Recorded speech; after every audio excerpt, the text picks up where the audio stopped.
E olha, os casos de violência contra a mulher em Minas estão aumentando. Olha o que eu disse agora há pouco, hein? E muitas das vezes a medida protetiva é a única saída. Nossos repórteres ouviram depoimentos impressionantes que retratam esse tipo de violência. Sabe por quê que essa mulher aqui não pode mostrar o rosto? Porque ela tem medo, porque ela sabe que ela pode ser uma próxima vítima. Vamos ver. Eu falo que a medida protetiva é só uma folha. Eu ainda tenho o mesmo sentimento desde o início, de medo. Eu estou bastante amedrontada, não só eu, mas todas as pessoas que convivem comigo. Então ele é apenas um papel. Se a pessoa mesmo, o companheiro, o ex-companheiro, quiser fazer alguma coisa, ele vai fazer com ou sem papel. A jovem que não quer ser identificada terminou o relacionamento de quase 10 anos e agora está sendo ameaçada pelo ex-noivo. Mesmo com a medida protetiva, ela vive com medo. Eu não saio, eu não tenho vida social. Eu trabalho para pagar as despesas que eu tenho, com muita cautela. Mas, e quando eu saio, a minha família sempre vai comigo. Alguma pessoa sempre vai comigo, algum supermercado. Depois de terminar o relacionamento, Edânia Juliele da Silva conseguiu uma medida protetiva contra o ex-companheiro, Magdo Haroldo dos Santos. Mesmo assim, ela e a filha, Maria Luísa da Silva, de apenas 12 anos, foram brutalmente assassinadas pelo homem que não aceitava a separação.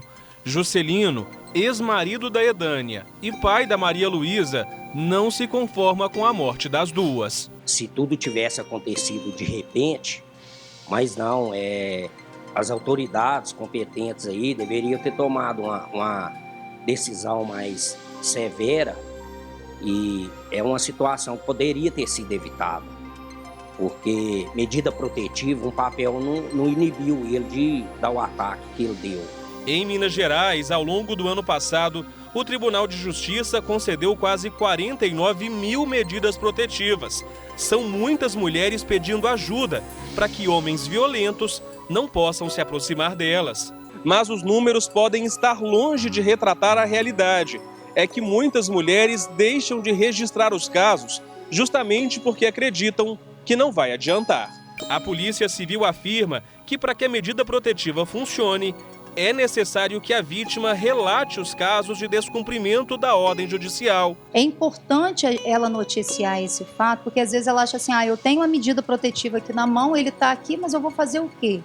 Isso daqui não está servindo para nada. E não é assim.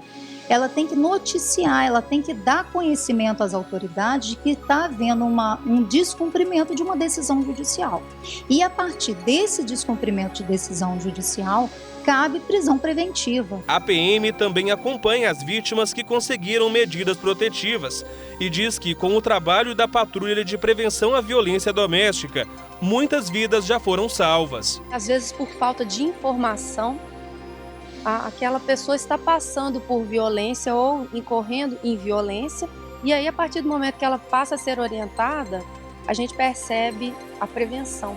A gente percebe que aquilo deixa de acontecer com a gravidade ou com a reincidência. Esta mulher conseguiu uma medida protetiva contra o ex-companheiro, mas ainda assim continuou sendo ameaçada. A polícia não vai estar lá, né? Quando ele chegar lá para te matar, né? Apresentar um papel para, olha, não me mata, eu tô aqui com um papelzinho. A OAB afirma que, apesar das limitações, a medida protetiva ainda é a melhor maneira das vítimas se defenderem dos agressores. As estatísticas demonstram que, com a medida protetiva, muitos agressores cumprem, se afastam mesmo do lar e da pessoa porque têm medo de serem presos.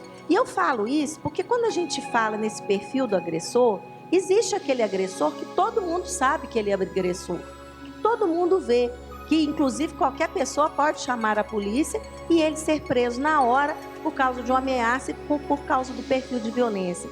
Mas existe agressores silenciosos, em que ninguém fique sabendo.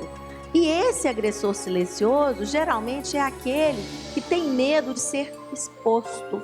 A jovem que não quer ser identificada discorda. Mesmo com a medida protetiva, ela evita sair de casa e está apavorada por conta das ameaças do ex-noivo. Realmente, de fato, tem que mudar as leis, porque só depois que uma mulher é morta que vai ter as medidas depois.